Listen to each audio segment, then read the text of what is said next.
I'll just take a few minutes. Sorry about that, but Bayer is one of our sponsors, and we all know about ILEA, which is aflibercept. I'm waiting for my slides to come on, but it's basically the usage in DME now. How aflibercept is useful for DME patients from the protocol T, which was a multi-center trial. So a drcr.net randomized head-to-head trial of anti VEGF treatment for visual impairment due to DME. Very easy to remember. Mostly I don't remember trials, but here you can see that it's 1:1:1 aflibercept versus bevacizumab versus ranibizumab. Very simple to remember. And week 52 outcomes, which was 1 year. So protocol T followed a PRN regimen with strict retreatment criteria, and patients therefore received approximately 6 monthly loading doses. What did we learn from protocol T? Greater vision gains were seen in aflibercept arm compared with either bevacizumab or ranibizumab at year 1. Initial vision gains with aflibercept were maintained to year 2 with the need for fewer injections than in year 1. Aflibercept was associated with rapid and robust anatomic changes that were superior to those observed with both comparators at year 1 and maintained through year 2. Subgroup analysis: how did the patients with worse baseline visual acuity, that is less than 20/40, fare? So we can see in these graphs that in patients with baseline vision less than 20/40, aflibercept resulted in significantly greater vision gains than bevacizumab at year 2. So you can see that's the aflibercept arm, and this is the ranibizumab arm in the middle and the bevacizumab at the bottom. So these are like for the 2-year results. So at year 1, significantly greater mean vision gains were achieved with aflibercept than either comparator in patients with baseline vision less than 20/40.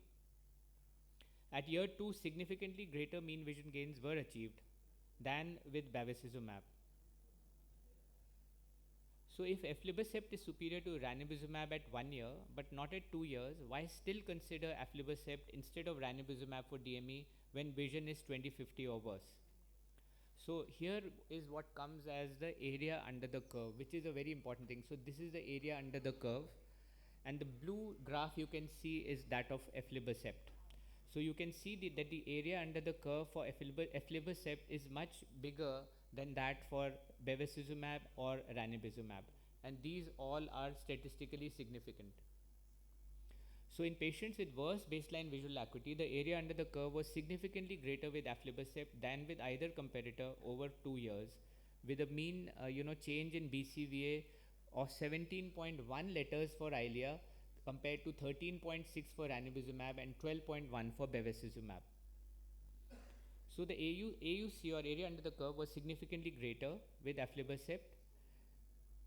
The superiority of aflibercept over ranibizumab is through at least 1 year, which is a substantial amount of time for an individual to be more likely to experience superior vision. Having a greater chance of more than 15 letter improvement is clinically relevant to someone who reads, works and drives over the first year of a 2-year period.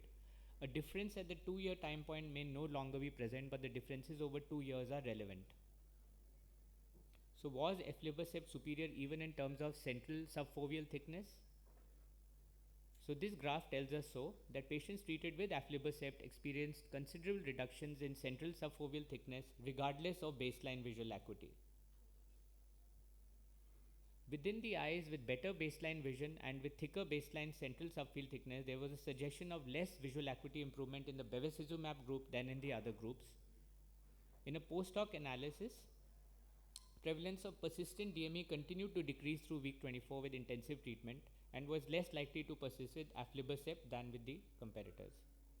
So among eyes with persistent DME at week 24, continued anti VEGF treatment decreased the probability of chronic persistent diabetic macular edema at year 2.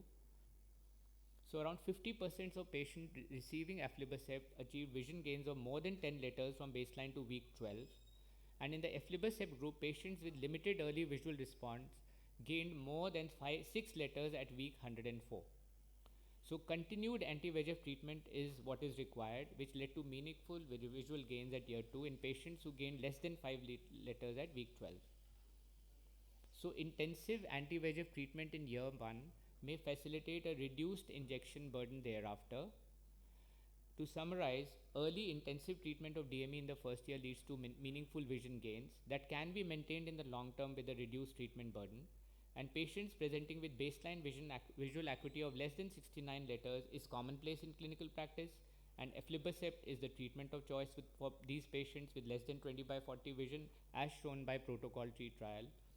And emerging real-world studies in DME have shown that aflibercept leads to good visual and anatomical outcomes consistent with those reported in clinical trial. And Bayer is supporting multiple real-world studies to assess the effectiveness and safety of aflibercept in patients with DME.